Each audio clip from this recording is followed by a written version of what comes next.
Hello बच्चों, सबको बहुत बहुत गुड मॉर्निंग। आशा करता हूँ आप सब लोग बहुत बढ़िया हैं और जैसे जैसे नीट 2022 नज़दीक आ रहा है आप लोगों की तैयारी भी अच्छी चल रही है।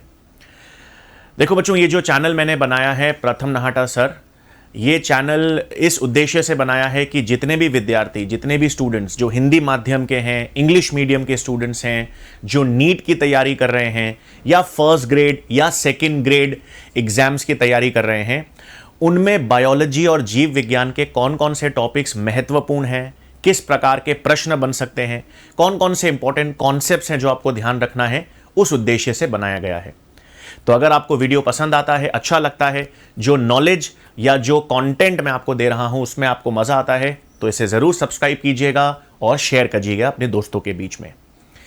तो आज जो मैं टॉपिक लेकर आया हूं बच्चों, वो एक रिवीजन स्ट्रैटेजी है। और रिवीजन स्ट्रैटेजी किस टॉपिक की बात हो रही है? जैविक वर्गीकरण, जिसे हम बायोलॉजिकल क्लासिफिकेशन कहते हैं। 11वीं कक्षा का सेकंड चैप्टर है और आपको ध्यान होना है बच्चों, नीट में इस चैप्टर से 2 से 3 प्रश्न बनेंगे। तो 2 से 3 प्रश्न का चैप्टर है जैविक वर्गीकरण। इसमें सबसे महत्वपूर्ण बिंदु जो आपको ध्यान में रखना है वो है उदाहरण। मैं हमेशा अपने स्टूडेंट्स को कहता हूं वर्गीकरण में सबसे इंपॉर्टेंट उदाहरण है, क्योंकि कोई भी प्रश्न बनेगा, कोई भी लक्षण पे प्रश्न बनेगा तो उसमें उदाहरण जरूर होगा। तो सबसे महत्वपूर्ण बिंदु जो आपको ध्यान में रखना है वो है उदाहरण। इसमें जो टॉपिक्स आते हैं बच्चों इस चैप्टर में, उसमें मोनेरा जगत आता है, प्रोटिस्टा जगत आता है, कवक यानी फंगाई आता है, विषाणु आता है और लाइकेंस आता है। अब क्योंकि नीट में बच्चों आपको पता है कि लगभग महीने भर का समय रह गया है, तो आप सब लोगों ने चैप्टर जरूर पढ़ लिया होगा, एनसीईआरटी पढ़ ली होगी, नोट जो आपने क्लासरूम में बनाए हैं वो भी पढ़ लिए होंगे, क्वेश्चंस भी सॉल्व कर लिए होंगे। तो ये सारा तरीका तो आप अपना चुके हैं, ये सारा तरीका तो आप देख चुके हैं। तो सर नया क्या है इस वीडियो में? तो इस वीडियो में बताऊंगा बच्चों आपको लास्ट के समय, अंतिम समय, जब आप एनसीईआरटी पूरी पढ़ चुके हो, उदाहरण आपको टिप्स पर याद हैं, लक्षण आपको ध्यान है, क्वेश्चंस आप सॉल्व कर चुके हो, टेस्ट आप दे चुके हो, तो फिर क्या बाकी रह गया है? तो बिल्कुल सोने पे सुहागा एक चीज आपको बता रहा हूं जो बहुत काम आएगी, और वो है, जैसा मैं अपने स्टूडेंट्स को कहता हूं, बॉक्स अप्रोच। तो अब जो एक अप्रोच मैं आपको बताने जा रहा हूं वर्गीकरण के चैप्टर को सॉल्व करने के लिए, उस अप्रोच का नाम है बॉक्स अप्रोच। और ये अप्रोच बच्चों आपको कहीं नहीं मिलेगी, इसी चैनल पर मिलेगी। और जो मेरे पुराने विद्यार्थी हैं उनको मालूम भी है कि ये बॉक्स अप्रोच बहुत फायदेमंद है। अंतिम दिनों में, अंतिम समय में ये बॉक्स अप्रोच से आप 360 डिग्री पूरा चैप्टर को तैयार कर सकते हैं। अब कैसे बॉक्स अप्रोच बच्चों? बॉक्स अप्रोच का मतलब है बिल्कुल आप ये बॉक्स ही बना दीजिए।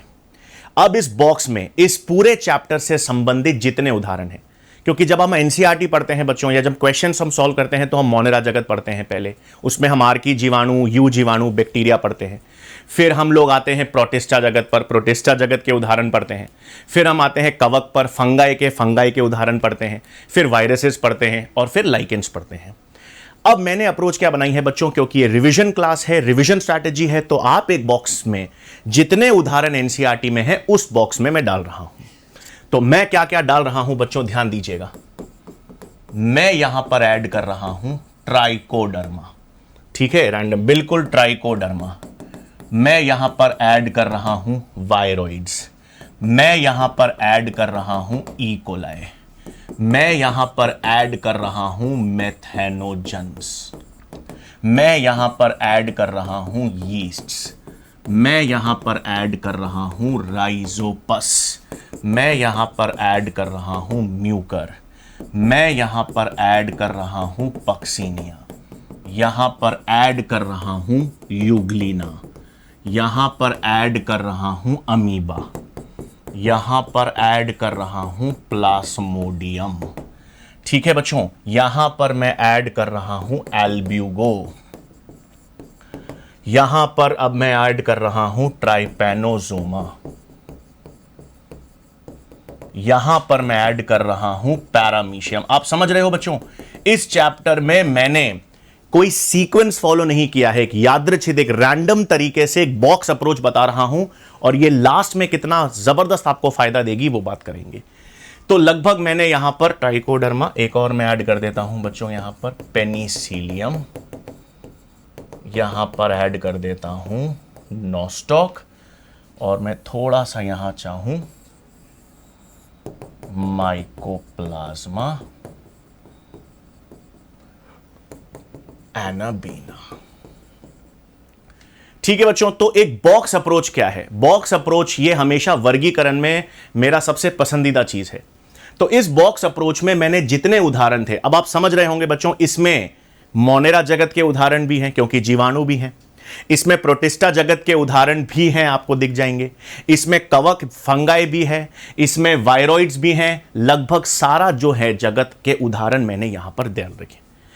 तो तब इससे फायदा क्या होगा? इस अप्रोच से फायदा क्या है? ये बॉक्स हमने बना दिया, बॉक्स में उदाहरण लिख लिए। अब देखो बच्चों, आप कैसे सॉल्व करोगे, मेरे साथ साथ आप सॉल्व करेंगे। अब बच्चों, इस पर मैं पहला सवाल जो बना रहा हूं, जो मैं पहला प्रश्न बना रहा हूं, वो प्रश्न क्या है? वो पहला प्रश्न है बच्चों कि आप मुझे इनमें बताएंगे, इनमें से कौन कौन से ऐसे जीव हैं जिनमें कोशिका भित्ति है लेकिन गैर सेल्यूलोज की है। सेल वॉल तो है बच्चों, लेकिन किसकी बनी होनी चाहिए? Non cellulosic. समझ रहे हो? सवाल को बहुत आसान बनाने के लिए और 360 डिग्री तैयारी करने के लिए यह सिस्टम जरूर काम करेगा। तो मैंने आपसे यह पूछा है कि किसमें कोशिका भित्ति है, और सिर्फ यही नहीं पूछा बच्चों, मैंने पूछा है कोशिका भित्ति नॉन सेल्यूलोज की किसमें है। तो अब अप्रोच कैसे होगी, रिवीजन आपका कैसे होगा? सबसे पहले तो आप यह पता लगाओगे किन किन में कोशिका भित्ति है, किन में नहीं है। तो अब मैं अप्रोच कैसे बताऊंगा बच्चों? अप्रोच बनाएं तो सबसे पहली चीज आपको ध्यान में रखनी है, जिसमें कोशिका भित्ति है उसके आगे Y लिखेंगे, जिसमें कोशिका भित्ति नहीं है उसके आगे N लिखेंगे। तो ट्राइकोडर्मा कवक होती है बच्चों, इसमें कोशिका भित्ति है Y। वायरॉइड्स हमको पता है नहीं होगी, नो। ई कोलाई में जीवाणु है Y। मैथेनोजेंस आर्की जीवाणु है Y। यीस्ट कवक है Y। राइजोपस कवक है, कोशिका भित्ति है Y। म्यूकर कवक है, बिल्कुल Y। पक्सीनिया कवक है, कोशिका भित्ति है Y। यूग्लिना प्रोटिस्टा में आती है, यूग्लिना में कोशिका भित्ति नहीं होती, N। अमीबा प्रोटोजोआ है, कोशिका भित्ति नहीं होती, N। प्लास्मोडियम प्रोटोजोआ है, कोशिका भित्ति नहीं है। एल्ब्यूगो कोशिका भित्ति है। ट्राइपैनोजोमा नहीं है। एनाबीना है क्योंकि ये नीलहरित शैवाल है। पैरामीशियम में नहीं है। पेनिसिलियम कवक है। Nostoc blue green algae yes. Mycoplasma में कोशिका भित्ति नहीं है। समझ रहे हो? तो कोशिका भित्ति किसमें है और किसमें नहीं है ये हमने देख लिया, लेकिन सवाल तो ये भी नहीं है। सवाल यह है कि कोशिका भित्ति है लेकिन वो नॉन सेल्यूलोज की होनी चाहिए। कौन सी होनी चाहिए? गैर सेल्यूलोज या नॉन सेल्यूलोज। तो अब ढूंढो नॉन सेल्यूलोज। तो एन वाले तो आउट हो गए बच्चों, हमको सिर्फ वाई की बात करनी है। तो जितने भी कवक हैं, अब देखो बच्चों, जितने भी फंगाई या कवक हैं हमें पता है उनमें सेल वॉल होती है लेकिन काइटिन की होती है। कवक में कोशिका भित्ति काइटिन की होती है, और काइटिन का मतलब नॉन सेल्यूलोज, सेल्यूलोज नहीं है। तो आपके पास कवक देख लो, 1, Rhizopus 2, Mucor 3, Puccinia 4, Albugo 5, Penicillium 6। तो ये तो 6 उदाहरण हो गए कवक के जिनकी कोशिका भित्ति काइटिन से बनी हुई है। अब हमें पता है मोनेरा जगत में, किंगडम मोनेरा में ब्लू ग्रीन एल्गी आती है, बैक्टीरिया आता है, आर्की बैक्टीरिया आता है, सब में सेल वॉल नॉन सेल्यूलोज है। सब में सेल वॉल किसकी बनी होती है बच्चों? नॉन सेल्यूलोज की ही बनी होती है। पेप्टिडोग्लाइकिन की होती है, बिल्कुल सही। और आर्की जीवाणु में ग्लाइकोप्रोटीन्स और पॉलीसैकेराइड्स, तो वो भी साथ में गिन लो भाई। ई कोलाई, ठीक है। मैथेनोजेंस, अच्छा यीस्ट भी तो कवक था, बिल्कुल यीस्ट। एनाबीना और नॉस्टॉक, ये सब में सेल वॉल जो है गैर सेल्यूलोज। मतलब जितने भी अपन ने सेल वॉल के एग्जाम्पल्स बताए बच्चों, उन सब में सेल वॉल सेल्यूलोज की नहीं है। सेल्यूलोज की सेल वॉल आपको किस में मिलेगी भाई? सेल्यूलोज की सेल वॉल पादप जगत में तो मिलती ही है। कौन से प्रोटिस्टा में मिलती है? क्राइसोफाइट्स और डायनोफ्लैजिलेट्स। तो द्विकशाभिक और क्राइसोफाइट्स ऐसे 2 उदाहरण हैं प्रोटिस्टा जगत के जिसमें सेल्यूलोज की सेल वॉल मिलती है। तो आप समझ रहे हो बच्चों, एक तरीका मैं आपको बता रहा हूं कि अप्रोच तो देखो सवाल तो बहुत सिंपल था कि गैर सेल्यूलोज की सेल वॉल, ठीक है, लेकिन उसको मजेदार बनाने के लिए आपकी प्रेपरेशन, आपकी तैयारी 360 डिग्री हो, उसके लिए मैंने ये उदाहरण बनाए हैं। तो आप किसमें कोशिका भित्ति है, किसमें नहीं है, उसके आधार पर आप इसी तरह से सॉल्व कर सकते हैं बच्चों। आप एक और उदाहरण ले लीजिए। इसमें एक नया उदाहरण मैं यहां ले लेता हूं बच्चों। नया उदाहरण क्या ले लूं? नया उदाहरण यह है बच्चों कि अब अगर मेरा सवाल यह है कि इनमें से ऐसे कौन से जीव हैं, ठीक है, इनमें से ऐसे कौन से जीव हैं, कोशिका भित्ति का लक्षण तो देख लिया, जिनके अंदर आपको ध्यान में रखना है लैंगिक बीजाणु एस्कोस्पोर्स बनते हैं। ठीक है, कोई भी आप सवाल लेते रहिए। मेरा सवाल यह था अब कि आप मुझे इनमें से वो उदाहरण बताइए, ऐसे जीव जिनमें लैंगिक बीजाणु एस्कोस्पोर्स हैं। अब हमको अप्रोच पता है, एस्कोस्पोर्स हमको पता है किस में होंगे भाई, एस्कोमाइसिटीज में। एस्कोस्पोर्स आपको किस में मिलेंगे, एस्कोमाइसिटीज कवक में, जिसको हम सैक फंगाई भी कहते हैं। तो आपको पहले कवक ढूंढनी है और कवक में एस्कोमाइसिटीज के उदाहरण ढूंढने हैं। ठीक है, आओ ढूंढो मेरे साथ में। अप्रोच सिर्फ ये बच्चों, ये बॉक्स अप्रोच है। ये अप्रोच आप हर वर्गीकरण वाले चैप्टर के लिए ले सकते हो, आप स्पेसिफिकली ले सकते हो। आपको लग रहा है कि सर हम इतने सारे उदाहरण नहीं, पहले मोनेरा जगत के लिए ले सकते हो, फिर प्रोटिस्टा के लिए ले सकते हो, फिर कवक के लिए ले सकते हो, फिर सबको साथ में लेकर भी बना सकते हो। तो ये बॉक्स अप्रोच आपके अंतिम समय में बहुत मदद देगी। अब कौन सा है बच्चों, कवक तो हमको पता है। अब एस्कोमाइसिटीज कौन कौन सी हैं, आ जाओ। ट्राइकोडर्मा एस्कोमाइसिटीज है? नहीं। ट्राइकोडर्मा ड्यूटेरोमाइसिटीज है। ट्राइकोडर्मा किस में आता है बच्चों, ड्यूटेरोमाइसिटीज में। फिर यीस्ट बिल्कुल आएगा, यीस्ट एस्कोमाइसिटीज में आएगा। राइजोपस फाइकोमाइसिटीज में आता है। राइजोपस किस में आता है, फाइकोमाइसिटीज में। म्यूकर भी किस में आता है, फाइकोमाइसिटीज में। पक्सीनिया किस में आता है, बेसिडियोमाइसिटीज में। एल्ब्यूगो किस में आता है, फाइकोमाइसिटीज में।